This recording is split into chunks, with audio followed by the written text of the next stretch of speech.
C'est simple de même. Hey, next, on va oublier ça. Suzy Bougon, indolent, il tangue dans les vagues molles, sous les algues folles, dans les vagues molles, sous les algues folles. Hey, c'est Octave. Bonsoir. Oui. Hey, t'as repris le contrôle de tes cheveux. Oui, ma blonde a pris le contrôle de mes Ok. cheveux. Ouais. Donc, ma chronique ce soir, Tommy. Ben oui. Allô? Donc, c'est une chronique musicale ce soir, Tommy. Moi aussi, j'ai lancé un album de musique récemment. Tout récemment, il y a quelques semaines seulement. Mon nouvel album, Éternué dans les cendres. Disponible dans certains disquaires. Et je vais être honnête avec vous, ça a été assez mal reçu par la critique. Assez mal reçu. Le consensus, c'est que ça manque de paroles et de musique. Consensus général de la critique. Et aussi, j'ai fait une faute sur éternuer sur la pochette. Ça n'a pas aidé la critique.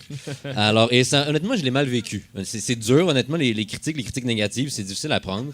Donc, je me suis dit, pour vrai, c'est facile. Être critique, chier sur les affaires. Tant qu'à ça, moi, j'ai pas à me forcer. Puis moi aussi, je vais être une critique négative. C'est fatigué. T'as tout le prestige, t'as aucun effort à faire, fait que fuck off. Moi aussi, je deviens critique. Donc, ce soir, je suis arrivé avec des critiques de certains albums que j'ai écoutés, d'albums québécois, sur lesquels je vais chier parce que. Pour te venger. Me venger, exactement. Comme le gars dans Yellow Molo aussi. Ouais, ben ouais, c'est C'est ça qui est arrivé pour vrai? Ben ouais, ben je sais pas. Là. Stéphanie L. Ouais, c'est ça. On Lui, il a critiqué les critiques, c'est pas pareil. Ben c'est ça, mais je veux dire. Ouais. Ben il Moi, critique. Laisse-y faire ses 5 minutes. Là. Moi, je change de camp. Ok, Qu'est-ce qui se passe? c'est bon, c'est bon. Alors, Hubert Lenoir, quel 2 de pique? C'est tout en nuances. Regarde. Les paroles n'ont pas rapport. La musique est stupide. Puis je suis pas mal sûr que sur la chanson Recommencer, on entend quelqu'un manger des crudités en arrière. Oh! Écoutez comme il faut, là. Donc, album de merde. Ça, c'est fait. Les louanges. Les louanges, album très frustrant, j'ai trouvé extrêmement difficile à trouver au Archambault. Juste comme... On me dit qu'il y en a plein, mais je me repère avec mon odorat. Et c'est un album qui n'a aucune odeur. Et c'est ça qui arrive aujourd'hui, mais Tommy, les jeunes, là, ils font de la musique qui n'a aucune odeur. Je suis sûr que ton album, Max, a beaucoup d'odeur. Ça dépend lequel, là, mais ouais, il y en a qui ont une bonne odeur. Ouais. Je reconnais ça. Et finalement, la dernière critique, critique, l'album de Marie-Mé qui est sorti récemment, honnêtement, c'est un... Mais justement, c'est un album qui se prête plus à la discussion qu'à la critique, on va être honnête, quand même, donc... Tu sais, c'est plus... Je sais pas, il y a des nuances à décortiquer, donc... c'est pour ça que le 22 février prochain, j'anime une table ronde. Vous êtes invités. C'est dans la salle d'anniversaire du McDo sur le boulevard La Salle à Verdun. Et puis, on demandait un parent par enfant. Juste pour garder la discussion vivante. Donc, voilà, ça, c'est les critiques négatives. Alors, je sais que, négatif, tout ça, c'est plate un peu. Puis, j'ai de la difficulté d'être aussi négatif. Fait que j'ai décidé de faire, comme on fait, mon top 5 des meilleurs albums, comme les bons critiques font. Album de 2018. J'ai pas fait 2019 parce que j'ai sorti un album en 2019, donc c'était biaisé. Tu veux rester... Ouais, c'est parce que sinon, t'aurais mis éternué dans les cendres en numéro 1. Ouais, c'est ça. Et donc, t'as tous les numéros, en fait. Ouais, c'est bon. Et donc, voilà. Donc, top 5 des albums de 2018. J'ai fait un petit titre à la Urbania aussi. Donc, c'est top 5 des albums qui ont marqué mon enfance en 2018.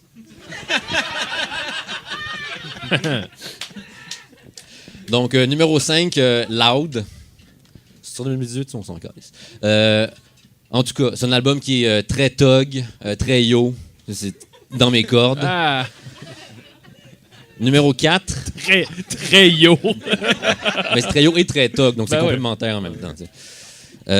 Numéro 4, c'est une compilation. J'aime bien les compilations, mais là, c'est en fait, c'est la compilation des chansons qui ont été interprétées aux funérailles de Bernard Landry. Donc, pour ceux que ça intéresse, surtout que c'était un peu difficile à entendre le jour même, étant donné tous les vuvuzelas dans le public. Donc, c'est pratique de réécouter, puis le mix est excellent. Aussi, il y a beaucoup de chansons en latin, fait que pour ceux qui apprécient le son du U chanté, là, c'est vraiment un bijou. Album numéro 3. Là, j'ai mis un album d'un jeune groupe très dynamique, les Red Hot Chili Peppers. Il s'améliore d'album en album.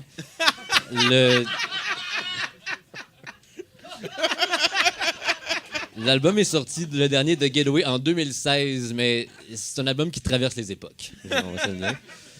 Numéro 2, j'ai mis un album de jazz. Et puis en numéro 1, Tommy... Je suis un critique qui a du goût quand même. Et en numéro 1, tu as mis l'album de l'année 2018. C'est une bande sonore. C'est la bande sonore de l'émission Bootcamp, le parcours extrême à V.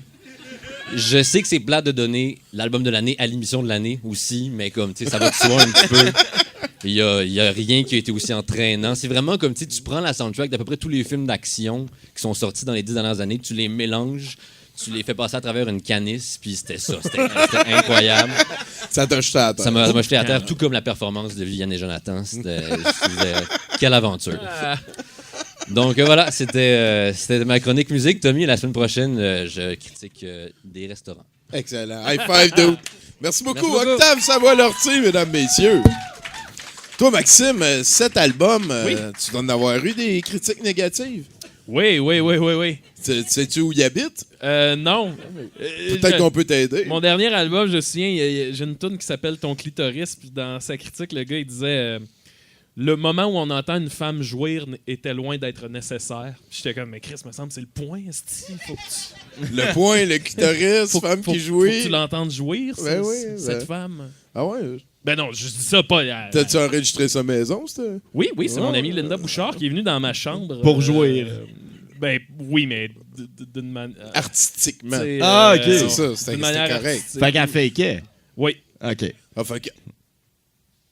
Mon monde s'effondre. Ouais. Mais t'aurais été capable. Moi? Ben, qu'elle fake pas. Non, mais... OK. Hey, ben, il doit y avoir un autre chroniqueur, Tommy. Jamais je créerais. Ah oui, parle au house band, il va nous amener un autre. Bon, ben, partez ça, la gang.